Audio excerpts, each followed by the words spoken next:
Quels sont les MVP de l'arc Marineford? Il y a selon moi 5 personnages qui se démarquent et qui sortent du lot. En cinquième position, on a Luffy.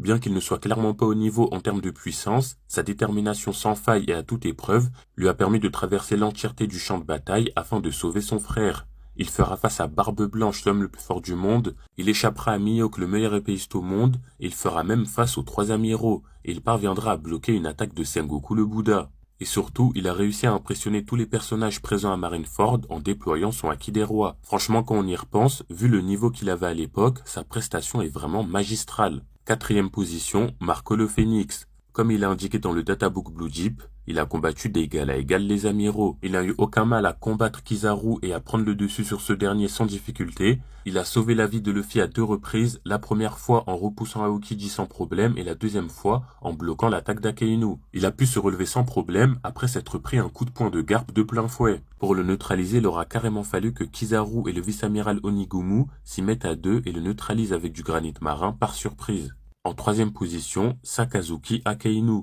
tout simplement le membre de la marine qui s'est le plus illustré à Marineford, et même jusqu'à présent d'ailleurs. Il possède l'un des meilleurs palmarès de tout One Piece. Pour faire simple, il était totalement inarrêtable à Marineford. Il a bloqué les mains dans les poches avec un pied et sans pression un coup de Bishento de Barbe Blanche, l'homme le plus fort du monde.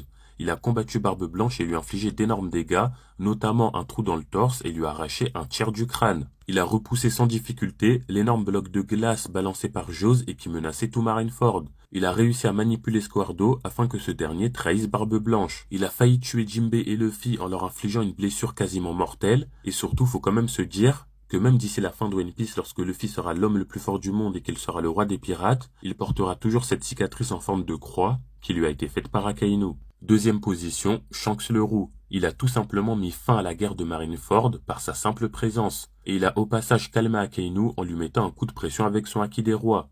Sa simple arrivée a suffi à faire battre en retraite Mihawk et à faire fuir Barbe Noire, en sachant que juste avant ça, Shanks avait empêché Kaido de venir à Marineford. Franchement, qu'on l'aime ou pas, faut reconnaître que Shanks est véritablement le patron de One Piece.